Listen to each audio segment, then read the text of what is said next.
কেন পাপাকে ফোন দিব? এক্ষুনি আমি ফোন দিব না।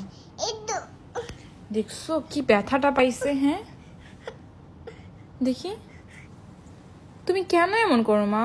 আমি করি না। তাহলে ব্যথা কিভাবে পেয়েছো? এভাবে শুয়ে ব্যথা পেয়েছি।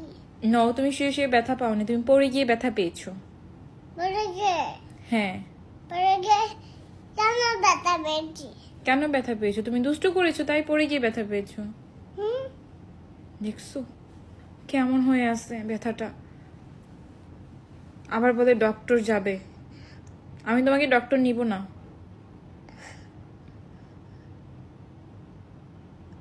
কি কি ভাবছো বলো? থাক, কষ্ট পেও না, ভালো